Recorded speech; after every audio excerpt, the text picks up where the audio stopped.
Buon pomeriggio dal TG Plus di Cusano News 7. Diamo subito il benvenuto al nostro ospite di oggi, il sindaco di Venezia, nonché presidente di Coraggio Italia, Luigi Brugnaro. Buon pomeriggio, sindaco. Buon pomeriggio anche a voi, buongiorno. Grazie per essere qui con noi. Allora, sindaco, io prima di iniziare la nostra chiacchierata vorrei introdurre il nostro argomento, ovvero il caro energia e l'aumento appunto del prezzo del gas, ascoltando insieme le parole di ieri del presidente Draghi. Allora, ascoltiamo il video, vediamo il video e poi entriamo per un commento. Abbiamo accelerato lo sviluppo delle rinnovabili, essenziali per ridurre la nostra vulnerabilità energetica, per abbattere le emissioni. Nei soli primi 8 mesi di quest'anno ci sono state richieste di nuovi allacciamenti ad impianti di energia rinnovabile per una potenza pari a quasi 4 volte quella installata complessivamente nel 2020 e nel 2021. La nostra agenda di diversificazione dal gas russo è stata fondamentale per dare a cittadini e imprese maggiore certezza circa la stabilità delle forniture. Se sarà realizzata nei tempi previsti l'installazione dei 2 nuovi rigassificatori, l'Italia sarà in grado di diventare completamente indipendente dal gas russo a partire dall'autunno del 2024. È un obiettivo fondamentale per la sicurezza nazionale, perché la Russia non ha esitato a usare il gas come arma geopolitica contro l'Ucraina e i suoi alleati europei.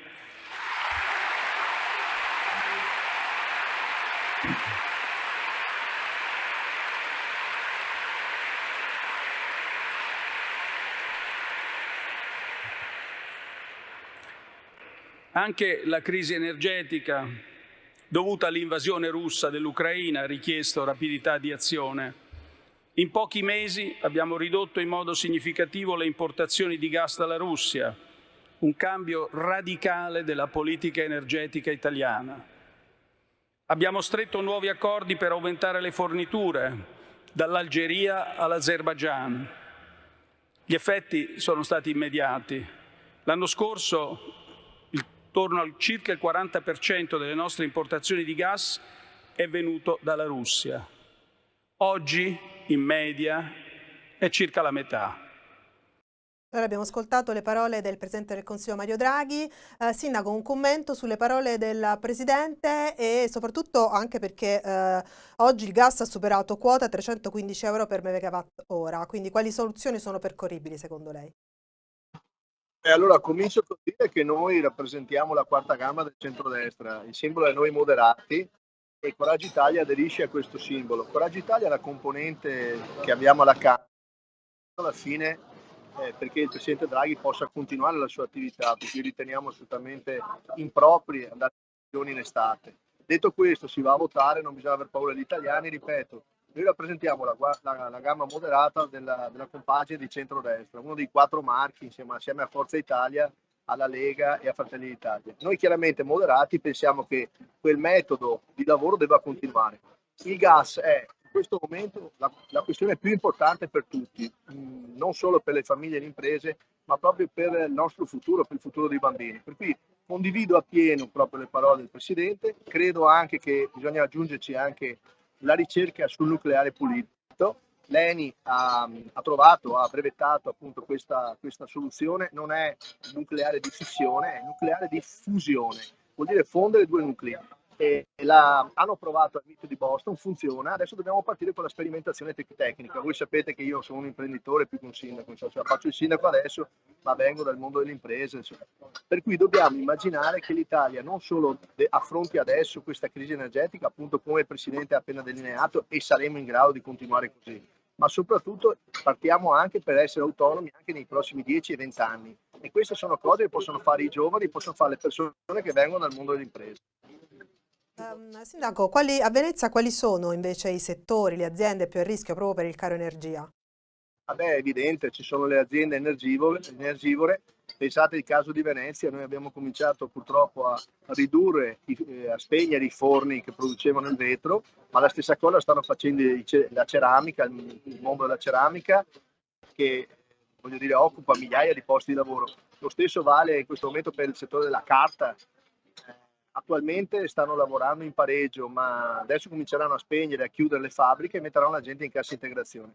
Per cui noi dobbiamo assolutamente dare una continuità di governo e sono certo che il centrodestra, essendo una compagine coesa, sarà in grado stavolta di non avere soltanto soluzioni raffazzonate per i prossimi mesi, ma invece avere proprio un periodo lungo per poter agire. Noi continueremo con questa idea di autonomia energetica, continueremo sulla strada dell'appoggio alla tecnologia, alla tecnica e all'industria, perché con questo noi riusciremo a sconfiggere i cambiamenti climatici, perché guardate che affrontare il tema ambientale sotto forma di risposte ingegneristiche e tecnologiche è anche insieme dare posti di lavoro e creare economia buona.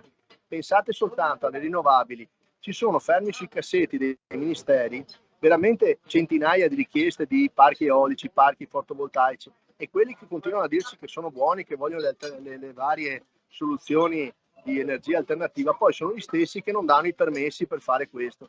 Per cui siamo in un cul-de-sac. Adesso dobbiamo sbloccare tutto, sbloccare l'Italia, credere che gli italiani siano, non c'è solo un italiano importante che può farcela, ma tanti italiani che mandano avanti tutti i giorni le nostre fabbriche, le nostre famiglie.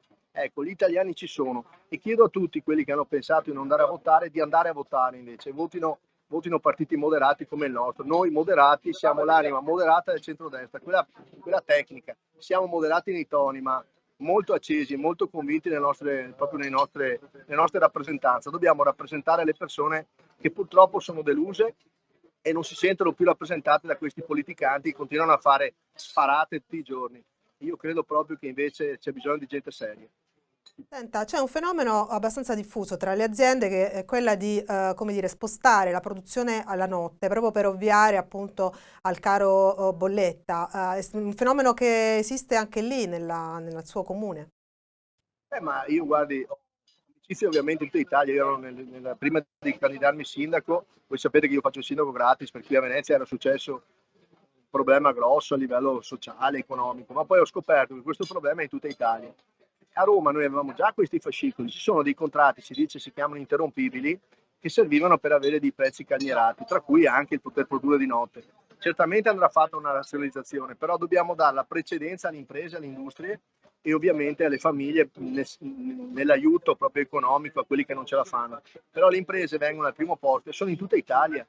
Pensate anche alle server farm dove ci sono i grandi computer che tengono tutta l'informatica, anche questi sono molto energivori e le tariffe rischiano di essere scaricate sugli utenti, per cui rischiamo di competere nel mondo dove noi ci troviamo con dei costi diversi da quelli che hanno i francesi, che invece hanno il nucleare, hanno tutta un'altra aspettativa, o con gli americani, con un'altra. Per cui dobbiamo davvero pensare che prima di tutto venga il mondo dell'impresa e allora ascoltiamolo il mondo dell'impresa, ascoltiamo la Confcommercio, la Confindustria, la Confartigianato, la Coldiretti, gli agricoltori, i pescatori, dobbiamo ascoltare le categorie, dobbiamo ridare fiato ai corpi intermedi, perché sono loro che sanno qual è la realtà. I politici devono mettersi al servizio della gente, no pensare di fare loro le soluzioni. Non sanno niente sti qua, hanno dei curriculum in certi casi, non hanno mai fatto niente in vita loro.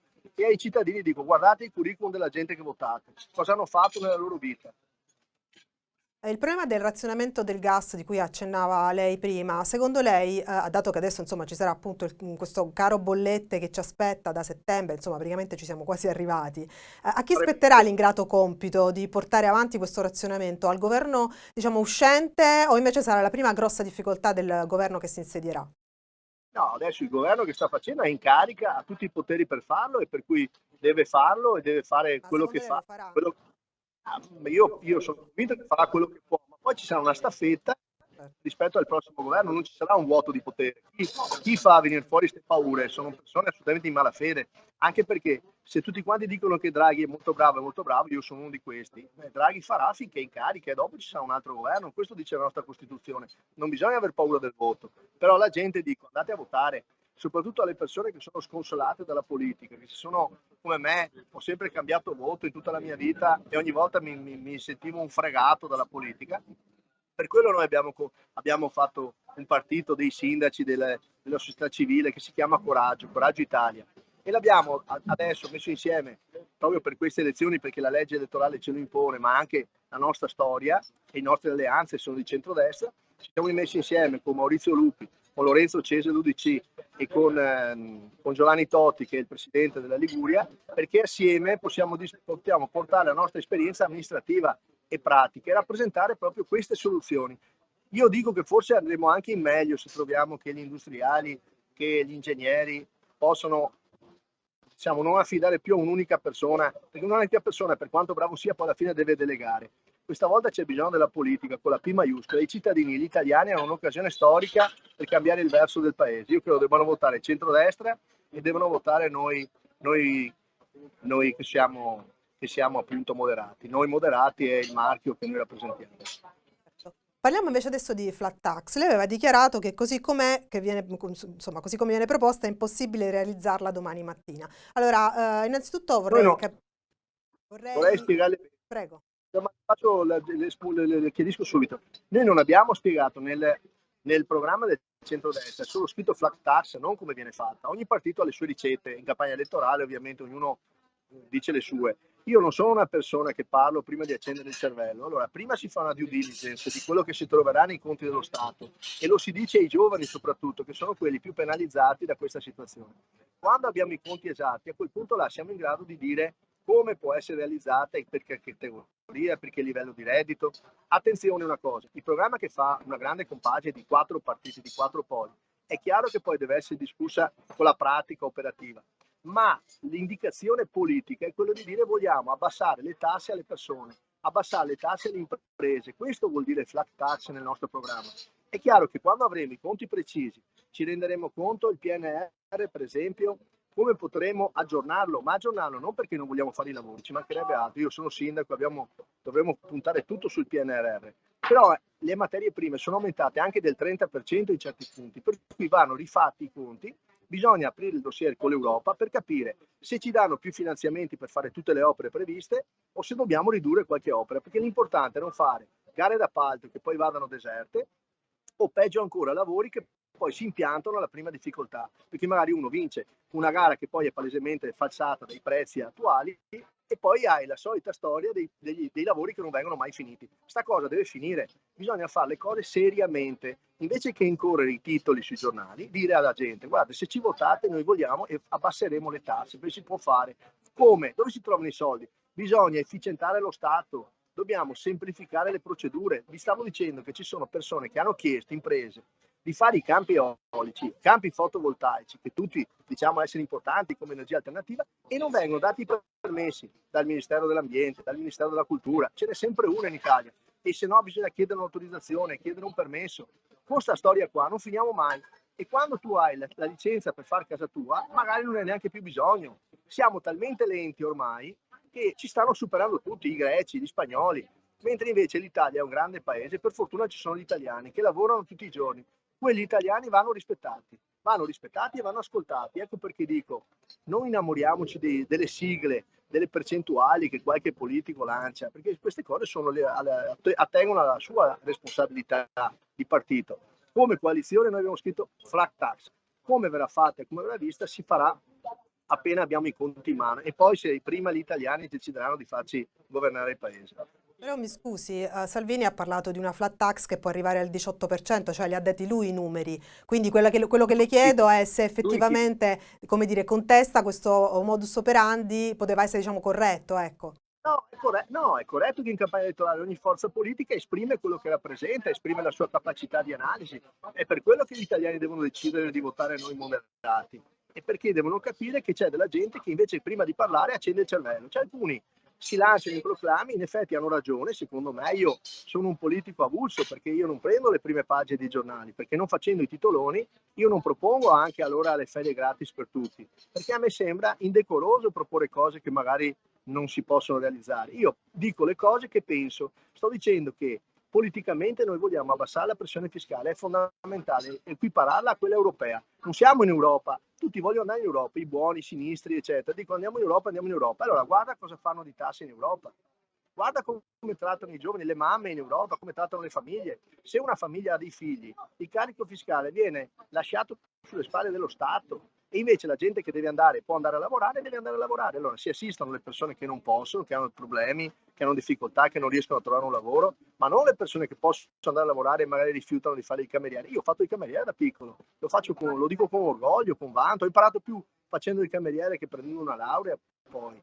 Allora i ragazzi dicono non state a casa perché vi mettono fuori. Io ho una squadra di basket, ma se i ragazzi non si allenano, se i giocatori non si allenano, quando andiamo in campo perdiamo le partite. Ai giovani dico guardate che vi stanno facendo male con la paghetta droga sociale, prendo 700 euro, i 500, quello che è per stare a casa e poi magari cerco il lavoro in nero. Vi stanno facendo male, non vogliono il vostro bene, vi vogliono un popolo asservito perché in cambio di questo magari gli dai il voto. Questa cosa qua deve finire, le persone sono libere, se vivono del loro reddito, del loro lavoro, la dignità passa attraverso il lavoro, per quello dico investiamo sulle imprese, sugli investimenti privati e pubblici, ma gli investimenti produttivi che fra 20 anni i giovani, i bambini di oggi che non votano, fra 20 anni ci giudicheranno e vedranno chi è stato serio e chi invece ha mangiato come le cicale tutto quello che c'era. Noi dobbiamo essere delle formiche, dobbiamo riuscire a fare degli investimenti oculati. Nel sud, per esempio, dobbiamo mettere le dorsali informatiche, non basta portare la fibra ottica a casa delle persone, dobbiamo mettere le dorsali informatiche sono dei fasci grossi così di fibra che servono appunto per avere la velocità di connessione, in maniera che le persone possano restare nelle vallate del sud.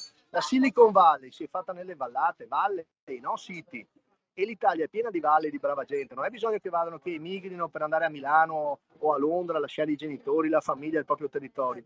Dobbiamo davvero credere che il sud siano fratelli, nord e sud. Io sono di Venezia, ma se le darsene le facciamo al sud, fate un vantaggio per me e anche per Toti di Genova, perché le grandi barche che poi portano lavoro, portano turismo, portano ricchezza, hanno bisogno di ormeggiare.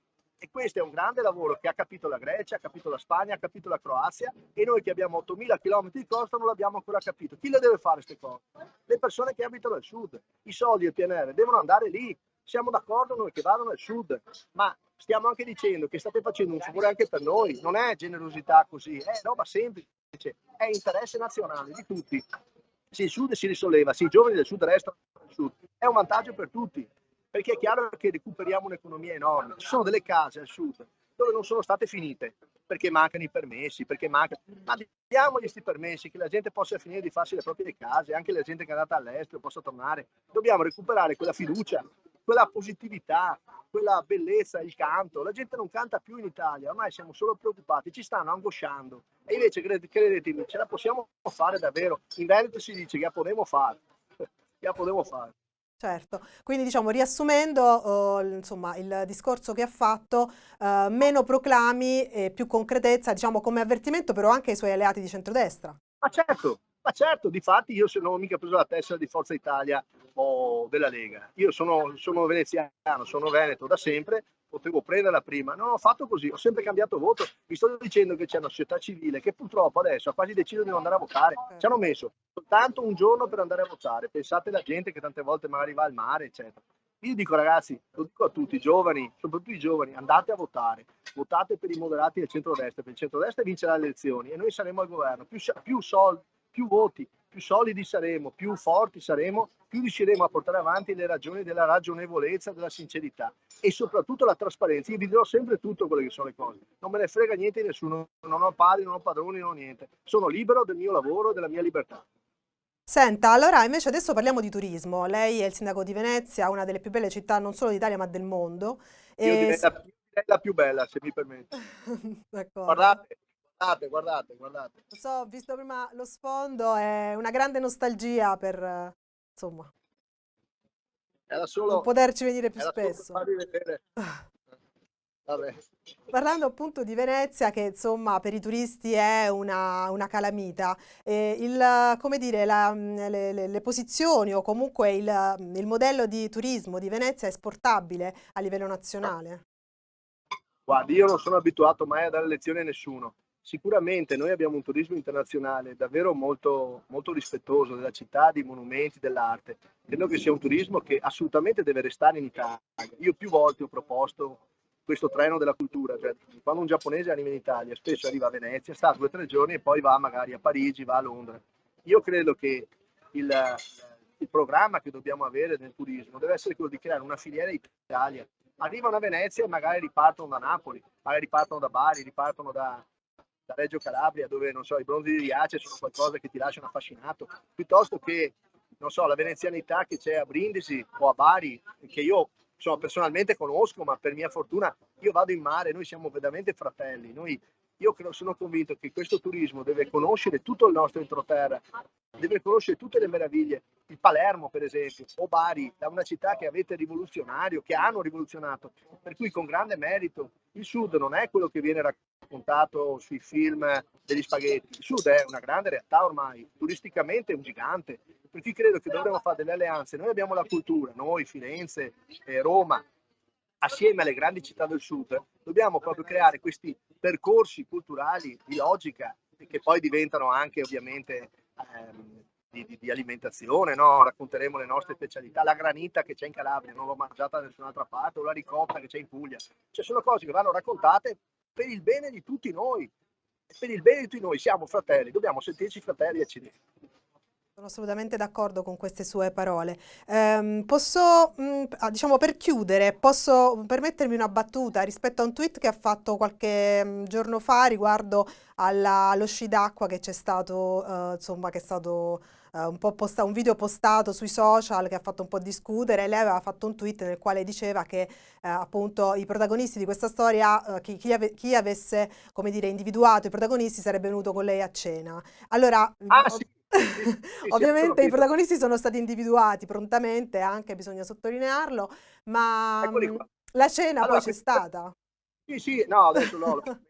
Allora, no, devo ancora realizzarla perché devo dire che con questa campagna elettorale la farò dopo. Ma è successo che quei due soggetti, allora, per farvi capire, questi due fenomeni non erano due turisti normali, questi erano due ragazzi, perché poi i miei amici li hanno trovati nel giro di 3 ore, me li hanno segnalati. Sono arrivati con quelle tavole che vedete valgono 25.000 euro entrambi, li abbiamo sequestrati. Questi sono due australiani, perché non parliamo di immigrati o roba, sono due australiani che vivono a Dubai, non faccio il nome ovviamente.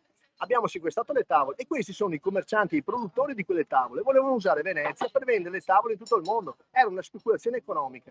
Tant'è che dopo che li abbiamo arrestati, li abbiamo segnalati, gli abbiamo dato il dasto, per cui li abbiamo allontanati dalla città, hanno pagato 3.000 euro per questa bravata. Abbiamo sequestrato le tavole che poi confischeremo, ma soprattutto 2 o 3 giorni fa uno dei loro due, magari vi faremo avere la lettera, mi ha scritto una lettera di scuse a noi, a tutto il nostro paese, a tutta la nostra città, di scuse perché ha capito che non si può speculare in Italia. In Italia dobbiamo comandare noi. Noi se ci chiedevano i permessi, magari glieli davamo, però non in mezzo ai battelli di servizi, in mezzo alla gente che lavora, perché quella roba lì è pericolosissima. Noi abbiamo le barche, i cittadini si muovono con le barche.